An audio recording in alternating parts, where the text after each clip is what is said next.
नमस्कार दोस्तों, study with ज्ञान प्रकाश में आप सभी का बहुत बहुत स्वागत है। तो आज की वीडियो में हम लोग शुरू करते हैं 13 जुलाई के करंट अफेयर। और देखिए, रिवीजन आपके लिए काफ़ी इंपॉर्टेंट होता है, तो डेली का रिवीजन और मंथली रिवीजन आपका अच्छे से चलता रहे, इसके लिए हम आपको पूरी पीडीएफ प्रोवाइड करवाते हैं। डेली पीडीएफ के लिए आप आ सकते हैं हमारे टेलीग्राम चैनल स्टडी विद ज्ञान प्रकाश और वेबसाइट studyvidgyanprakash.com पर, और मंथली पीडीएफ को डाउनलोड करने के लिए आप वीडियो का डिस्क्रिप्शन चेक कर सकते हैं। तो देखिए, पहला प्रश्न क्या है। हाल ही में काफ़ी चर्चा में रहा नेशन स्टेट लॉ का संबंध किस देश से है, और सही आंसर है ऑप्शन डी, जी हाँ, इजराइल। तो हाल ही में इजराइल के सुप्रीम कोर्ट ने एक विवादास्पद कानून को बरकरार रखने का आदेश जारी किया है, जो इजराइल को यहूदियों के राष्ट्र के रूप में मान्यता देता है। अल्पसंख्यकों के साथ भेदभाव के दावों को कोर्ट ने खारिज कर दिया, जब कुछ लोगों ने ये कहा कि जो अल्पसंख्यक हैं इजराइल उनका भी देश है, तो कोर्ट ने इस बात को खारिज करते हुए कहा कि इजराइल मुख्य रूप से यहूदियों का देश है, और इजराइल में अल्पसंख्यकों की जो आबादी है वो कुल आबादी का लगभग 20% है। तो अगर 2019 की जनगणना को देखें तो इजराइल की कुल आबादी है 90.50 लाख, यानी कि 90,50,000, नियर अबाउट 1 करोड़ मान के चलो। इसकी राजधानी जेरूसलम है, ये आप जानते होंगे। प्रधानमंत्री हैं जो कि अभी हाल ही में इलेक्ट हुए हैं, नफ्ताली बेनेट, और राष्ट्रपति कौन है, इसाक हर्जोग, दोनों ही इंपॉर्टेंट हैं। और वहाँ पर जो मुद्रा चलती है उसका नाम है इजरायली शेकल। क्या चलती है? Israeli shackle. आगे बढ़ते हैं। ज्वाइंट वार फाइटर क्लाउड कैपेबिलिटी JWCC, यह किस देश की रक्षा प्रणाली का एक हिस्सा है? सही आंसर है ऑप्शन, जी हाँ, ऑप्शन ए, यानी कि अमेरिका, JWCC। तो फ्रेंड्स, अमेरिकी रक्षा विभाग के पास ज्वाइंट वारफेयर क्लाउड कैपेबिलिटी नामक नई रक्षा प्रणाली होगी। इसमें अमेरिकी प्रशासन कई कंपनियों के बीच अपने अनुबंध को विभाजित करेगा, ताकि माइक्रोसॉफ्ट, अमेजन सहित कई अन्य कंपनियां भी इसका हिस्सा बन सकें। आगे बढ़ते हैं। फेडरल बैंक के फिर से MD और CEO कौन बन गए हैं? इनका कार्यकाल 3 साल का होगा, और ये हैं ऑप्शन ए, यानी कि श्याम श्रीनिवासन। इनको जो है 3 साल के लिए फिर से MD और CEO बनाया गया है फेडरल बैंक का। अगर हम बात करें फेडरल बैंक के बारे में, तो पूरा नाम है फेडरल बैंक लिमिटेड। इसकी स्थापना हुई थी 23 अप्रैल 1931 में। मुख्यालय अलुवा, केरल में मिलेगा आपको। अध्यक्ष हैं ग्रेस एलिजाबेथ कोसी, और वर्तमान में MD और CEO अभी हाल ही में नियुक्त किए गए श्याम श्रीनिवासन। ये तो अभी भी आपने पढ़ा, ठीक है। और इनकी जो नियुक्ति होगी वो 23 सितंबर 2021 से होगी, जो कि प्रभावी रहेगी 22 सितंबर 2024 तक, यानी कि कुल कार्यकाल रहेगा 3 साल का। हाल ही में विंबलडन 2021 पुरुष एकल का खिताब किसने जीता है? सबसे इंपॉर्टेंट प्रश्न है आज के इस वीडियो का, और इसका सही आंसर है ऑप्शन ए, जी हाँ, नोवाक जोकोविच। अच्छा, नोवाक जोकोविच किस देश के खिलाड़ी हैं? ये सर्बिया के खिलाड़ी हैं, ये भी आप याद रखना। और इसी के साथ नोवाक जोकोविच ने कई सारे इतिहास भी रच दिए हैं। तो आप ये ट्वीट देखो जो कि विंबलडन ने किया था अभी हाल ही में। तो यहाँ पर बताया गया है कि नोवाक जोकोविच ने 2011, 2014, 2015 का खिताब जीता था विंबलडन में। इसके अलावा एक हैट्रिक लगाई है 2018, 19 और 21 में। और जैसा कि आप जानते हैं 2020 में विंबलडन का आयोजन नहीं किया गया था। एग्जाम में ये भी पूछा जा सकता है, इसको आपको याद रखना है कि कौन सा ऐसा ग्रैंड स्लैम है जिसका आयोजन 2020 में नहीं हुआ, तो ये था विंबलडन। इसीलिए 2018, 19 और 21 का खिताब लगातार जीता है किसने? नोवाक जोकोविच ने। अच्छा, इन्होंने किसको फाइनल में हराया था? तो याद रखना, कभी कभी उप विजेता यानी कि रनर अप का नाम भी एग्जाम में पूछा जाता है। और तो ये हैं इटली के खिलाड़ी हैं मार्टियो बेरेटेनी। तो फाइनल में मार्टियो बेरेटेनी को परास्त किया था नोवाक जोकोविच ने। और जोकोविच आज ऑल इंग्लैंड क्लब पर जीत से कुल 6ठी और लगातार तीसरी चैंपियनशिप जीत चुके हैं। इसके अलावा वह 9 बार ऑस्ट्रेलियाई ओपन, 3 अमेरिकी ओपन और 2 फ्रेंच ओपन ट्रॉफियां भी जीत चुके हैं। नोवाक 1969 के बाद, 1969 के बाद एक कैलेंडर वर्ष में 3 ग्रैंड स्लैम जीतने वाले पहले खिलाड़ी बन गए हैं। जैसा कि आपको पता है 2021 में जो अब तक 3 ग्रैंड स्लैम हुए हैं, उन तीनों को जीत चुके हैं नोवाक जोकोविच। तो आगे मैं आपको बता रहा हूँ इसके बारे में, क्योंकि इसमें जो फीमेल सिंगल प्लेयर हैं वो बदल गई हैं, लेकिन जो मेन सिंगल का खिताब है वो हमेशा नोवाक जोकोविच ने ही जीता है। तो 1969 में रोड लेवर ने यह उपलब्धि अपने नाम की थी। अब 1969 के बाद ये उपलब्धि अब हासिल करने जा रहे हैं नोवाक जोकोविच। हो सकता है अभी एक US ओपन बचा हुआ है, तो US ओपन भी जीत सकते हैं नोवाक जोकोविच, ऐसी संभावना लग रही है। और ये भी याद रखना कि जोकोविच का यह तीसरा ग्रैंड स्लैम था, फाइनल था। रोजर फेडरर जो कि 31 फाइनल खेल चुके हैं, तो अभी वो सबसे अधिक फाइनल खेल चुके हैं, तो बस एक ग्रैंड स्लैम और बचा हुआ है। तो यूएस के साथ ही रोजर फेडरर की बराबरी कर लेंगे जोकोविच, ठीक है। तो फ्रेंड्स, अब तक जो 3 ग्रैंड स्लैम हुए हैं उसको मैं आपको बता दूं। देखो, ऑस्ट्रेलियन ओपन हो चुका है, फ्रेंच ओपन हो चुका है और विंबलडन ओपन अभी हाल ही में संपन्न हुआ।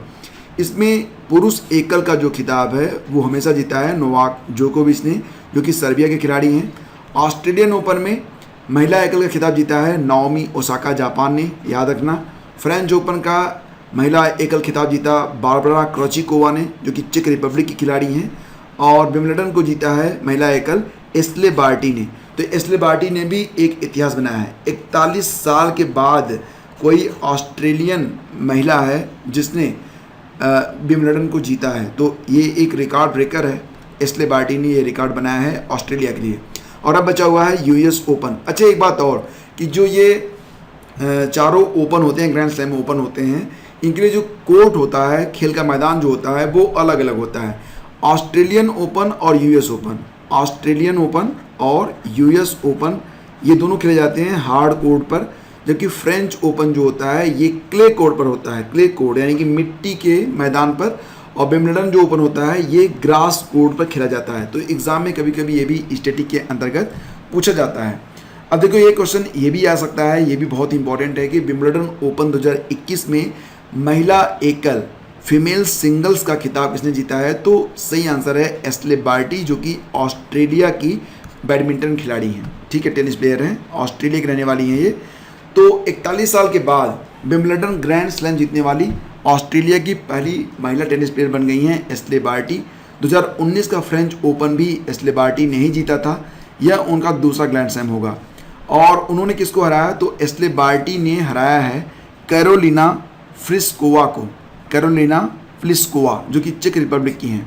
और दोस्तों, ये भी याद रखना कि एटीपी पूरी दुनिया में टेनिस को रेगुलेट करता है। ATP means association of tennis professionals, जिसकी स्थापना हुई थी सितंबर 1972 में। मुख्यालय मिलेगा आपको लंदन में। अध्यक्ष हैं एंड्रिया गाउडेंजी, एंड्रिया गाउडेंजी। अगला प्रश्न, WWF UNEP रिपोर्ट 2021 के अनुसार भारत में कितने प्रतिशत बाघ संरक्षित क्षेत्रों से बाहर हैं? मतलब यहाँ पर बात ये हो रही है कि कितने प्रतिशत जो बाघ हैं जो उनके संरक्षित क्षेत्र हैं उससे बाहर जाकर अपना जीवन यापन कर रहे हैं। और यही वजह होती है कि मानव और वन्य जीवों के बीच जो संघर्ष है वो बढ़ता जा रहा है, जिसका भुगतान दोनों ही करते हैं। कभी इंसान मारा जाता है तो कभी जानवर। वैसे जानवरों का नुकसान इसमें सबसे अधिक है। बढ़ता हुआ शहरीकरण और मानवों की सुविधा के लिए लगातार वन काटे जा रहे हैं, तो इससे जो वन्य आबादी है वो धीरे धीरे बहुत ही कम होती जा रही है। फिलहाल आपको यहाँ पर आंसर करना है, सही आंसर होगा ऑप्शन बी। 35% जो बाघ हैं वो संरक्षित क्षेत्रों से बाहर इस समय निवास कर रहे हैं, और ये वाकई एक बहुत ही चिंताजनक बात है। तो फ्रेंड्स, वर्ल्ड वाइड फंड यानी कि WWF और संयुक्त राष्ट्र पर्यावरण कार्यक्रम UNEP के द्वारा किए गए अध्ययन में यह भी कहा गया है कि मानव वन्यजीव संघर्ष जंतुओं के लिए एक बड़ा खतरा है। अध्ययन में 27 देशों के 40 संगठनों के 155 विशेषज्ञों ने योगदान दिया। सभी का भविष्य मानव वन्यजीव सह अस्तित्व, ये रिपोर्ट का नाम है, सभी का भविष्य मानव वन्यजीव सह अस्तित्व। तो ये जो रिपोर्ट है उसका शीर्षक है, इसमें ये कहा गया है कि भारत में वर्तमान में 35% बाघ क्षेत्र और अफ्रीकी और एशियाई हाथियों के 70% क्षेत्र संरक्षित क्षेत्रों से बाहर हैं। यानी कि इनके लिए जो स्थान है वो कॉमन है। इंसान और जो वन्यजीव हैं वो साथ साथ रहने को, मतलब अपना अस्तित्व बचाने को फिलहाल मजबूर हैं। समुद्री जीवों जैसे कछुआ, व्हेल, जो कि हज़ारों किलोमीटर का सफ़र भी प्रतिवस्थाएँ करते हैं, इनका भी मानवों से आमना सामना बढ़ रहा है, क्योंकि समुद्री एक्टिविटीज़ जो है वो मानवों की बढ़ रही है। और ऐसी स्थिति में मानव वन्यजीव संघर्ष प्रबंधन की आवश्यकता भी बढ़ती जा रही है। रिपोर्ट में भी कहा गया है कि स्थल पर और जल में रहने वाली कई अन्य मांसाहारी प्रजातियां जैसे कि ध्रुवी भालू और भूमध्य सागरी मोंग सील तथा हाथी जैसे विशालकाय शाकाहारी जंतु भी मानव वन्यजीव संघर्ष से प्रभावित हो रहे हैं। इनकी आबादी भी तेज़ी से कम हो रही है। WWF में global wildlife practice leader Margaret Kinnaird ने कहा है कि वैश्विक वन्यजीव आबादी 1970 से औसतन 61% घट गई है। बहुत ही चिंताजनक बात। UNEP ने पारिस्थितिकी विभाग की निदेशक सुसान गार्डनर के मुताबिक यह रिपोर्ट मानव वन्यजीव संघर्ष की समस्या बढ़ने की ओर राष्ट्रीय और अंतर्राष्ट्रीय ध्यान आकर्षित किया है। भारत में पर्यावरण, वन और जलवायु परिवर्तन मंत्रालय से मिले आंकड़ों से संकेत ये मिलता है कि 2014-15 से लेकर और अब तक लगभग 500 से अधिक हाथी जो हैं वो मानव और हाथियों के संघर्ष मारे गए हैं, और ज़्यादातर इसमें जो इंसान ही मारे गए हैं, लगभग 2361 लोग मारे गए हैं। तो ये बस इसलिए हो रहा है क्योंकि दोनों के आवाज़ जो हैं वो आपस में टकरा रहे हैं। तो देखो एक किताब आई है, द रामायण ऑफ गुरु गोविंद सिंह जी। तो इस पुस्तक के लेखक कौन है? देखो बहुत ही इंपॉर्टेंट है। सही आंसर इसका है बलजीत कौर तुलसी। याद रखना, काजल सूरी की भी ये किताब भी हाल ही में आई थी, जिसका नाम क्या था, याद है आपको? हब्बा खातून। हब्बा खातून। और राजपाल पुनिया और दामिनी पुरिया ने मिलकर एक किताब लिखी थी, जिसका नाम क्या रखा गया था? ऑपरेशन खुखरी। आपको याद होगा, मैंने बताया था आपको। तो बलजीत कौर तुलसी की किताब है द रामायण ऑफ गुरु गोविंद सिंह जी, और इसकी जो प्रति है वो भी हाल ही में प्रधानमंत्री नरेंद्र मोदी जी को भी सौंपी गई है। तो याद रखना, द रामायण ऑफ गुरु गोविंद सिंह जी, ये किताब लिखी गई है बलजीत कौर तुलसी के द्वारा। अच्छा, स्टीफन लोफवेन किस देश के फिर से पीएम बन गए हैं? तो ये देश है स्वीडन, ऑप्शन ए। ठीक है, तो देखो इंडोनेशिया के जो पीएम है उनका नाम है जोको विडोडो। जोको विडोडो ये रहे।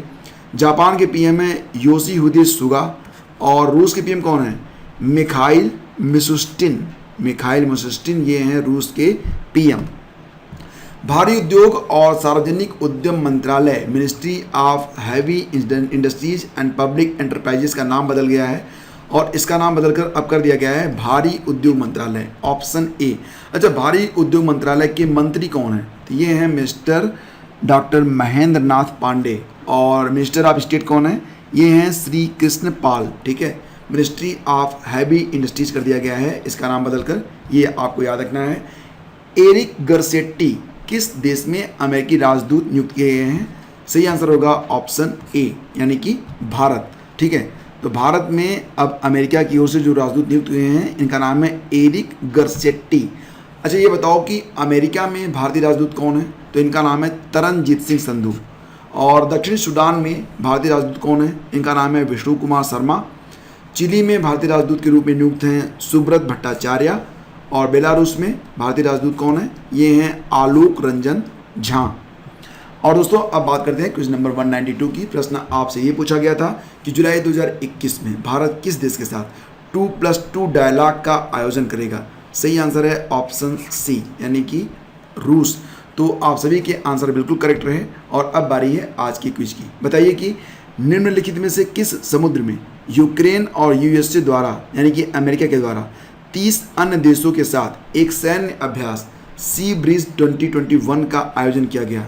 तो ये क्वेश्चन मैंने आपको पढ़ाया हुआ है। अगर आप देख रहे हैं लगातार हमारे सेशन को, तो आप इसका आंसर बहुत ही आसानी से कर लेंगे। और दोस्तों अब आपको चलते चलते याद दिला दें कि इस लेक्चर की पीडीएफ को अगर आप प्राप्त करना चाहते हैं तो आइए हमारे टेलीग्राम चैनल स्टडी विद ज्ञान प्रकाश या फिर वेबसाइट studyvidgyanprakash.com पर मंथली पीडीएफ के लिए आप वीडियो का डिस्क्रिप्शन और कमेंट बॉक्स चेक कर लीजिए। Thank you so much, have a great day. जय हिंद।